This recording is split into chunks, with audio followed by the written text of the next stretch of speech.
What is up, my fellow mobile gamers? In today's video, we are going over the ruins section for Memento Mori. Subscribe to the channel. This video more amazing mobile gaming. This was a requested video from one of our lovely viewers, so we are going to go over it. They wanted some guidance, some tips, some strategy, some tricks, some better understanding of how it works. So once you go ahead and you have your character right here, you'll notice that on your equipment you have these things called runes. Now these are special little things that you can equip to your pieces of gear that give you different bonuses, and there's ones to pretty much increase every single stat. You got stuff like attack, magic defense, physical defense, health, HP, and we are going to go to the rune section right here, and you can go ahead and you can buy a bunch of different ones. You'll see accuracy, dex, mag. Now you'll notice that some of these give a specific stat bonus, so like accuracy, crit, debuff accuracy. This one I believe is stamina, HP, physical defense, but then there's ones like strength, dexterity, magic. These ones are the most important, so we're gonna go ahead and let's head back to our characters. Now if we take a look at right next to the character's name, you'll see a little icon. So for this character it is a sword, for this character it's a book, and then the other one will be like a little pistol showing. If you click that little icon, it will tell you what type they are. So this character is a sniper type, a type that deals physical attacks, increasing their unique type stat, which is dexterity, will boost their attack, evade, and crit. So this is something that they kind of focus on. This is the main stat that you want to buff for that said character. So if we go to this one, like a Natasha, she is a warrior, so we want to buff her strength stat. These are important because once you buff their strength stat, which will go in, click the eye icon, it gives you buffs to all of these stats. So there's a point behind this, right? If you go ahead and you get a rune and it just increases your attack, that's all it's going to do is increase your attack. The game prioritizes, or I should say the game favors upgrading a character's main stat. So strength, dexterity, magic, or stamina. An easy way to figure out what those main stats will affect is just to go in here and you'll see that it is in this box. So for strength, it will affect your physical defense, attack, and accuracy. For dexterity, it will affect the evade and crit. Now, if we take a look at Nina, and you'll notice that it is different. So for Natasha, she's a warrior. So when we were looking at her stats, the strength one was increasing her attack and accuracy.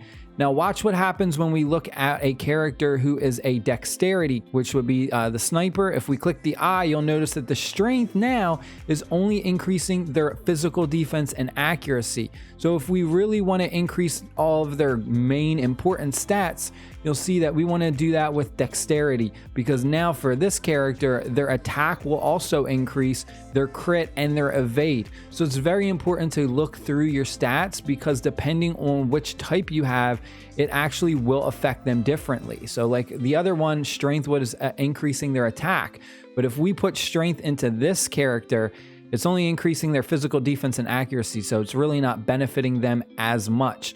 So it's very important. So based on that, when you are doing your runes, you can just go ahead and make sure you put the appropriate type in that said character. It's a very, very simple thing to do. Next thing you're going to want to ask is, okay, well, there's a bunch of different ones. Aside from that, what's some other tips that you have? All right, so let's go to a character like Olivia. I actually just pulled her recently. I pulled Olivia, and we also got Luna Lynn. Absolutely two amazing heroes. So for instance, one easy thing you need to do is just basically come in here and read their skills. That's, you know, half the battle is just reading their skills and understanding what you want to buff. For Olivia, increase allies attack by 15% of her attack. So obviously you want to buff her attack as much as possible. You'll notice that for her, I have an attack ruin level 7. We're getting an extra 9,000 attack power.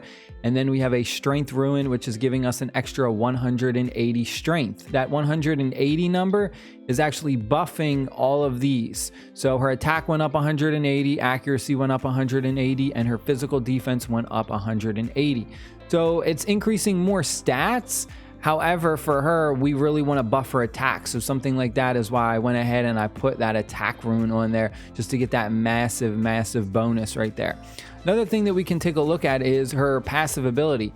So it says if an enemy deals a critical hit to aletheia, this skill decreases that enemy's attack by 15% for 1 turn. So because of that, this can be kind of counteractive. I understand that, but for this instance, this passive only triggers if someone deals a critical hit to you. So because of that, you wouldn't want to come in here and actually put on defensive runes that are going to reduce your crit hit. Yeah, if you're going to reduce the chance that this character gets a crit hit on them, then that pretty much means this passive ability is almost never going to trigger. So you have to look out for things like that. The way you would kind of counteract that is the fact that you understand you're going to get hit with a critical because, I mean, you want to, in a sense, to have this trigger. So what you would do is you would buff her other stats. So like her magic defense would be a really good one. Or her evade, which would be another really good one. Evade is one of the best defensive runes in this game.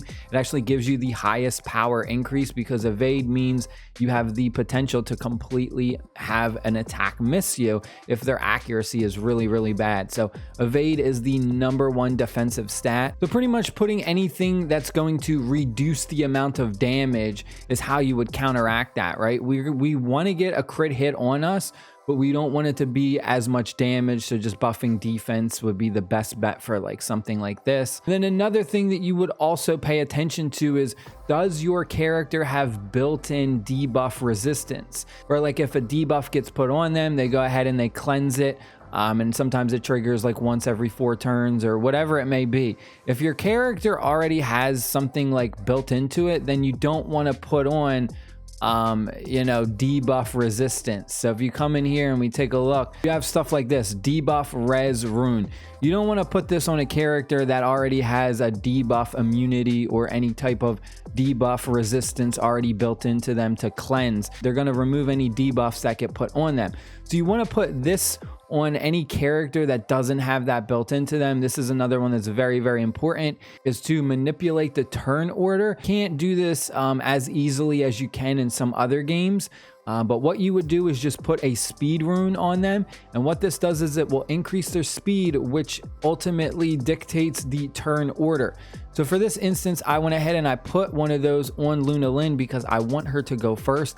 I want her to be as fast as possible. I want her to go first on my team, but more importantly, I want her to go before the enemy does. And that's because I want this ice coffin ability to trigger. I want this to go off turn 1, bam. AoE attack on everyone. If she crits, she silences them all. Now this is going hand in hand. If she deals a crit, it inflicts the silence. So what did I do? I went ahead and I put all crit runes on her. You'll see I put one here. I have another one here, and then I have another one here. So stuff like that is very important to just look out for. Just read your character's skills and go based on that. So very, very simple one. We want her to do a crit, so we went ahead and put crit runes. Very, very simple. It's not that hard. And another thing that I also need to mention is these are very powerful. They can be kind of hard to acquire, but it is worth saving some of your diamonds. The first one you can go ahead and buy with your gold coins, but after that, any additional slot is going to cost you 20 gems, which isn't a lot, but it definitely can add up over time. Gear, you really don't have too much say in the gear in this game, which kind of sucks. Most of the time, you're just kind of taking whatever is the strongest gear, whatever just has the highest numbers.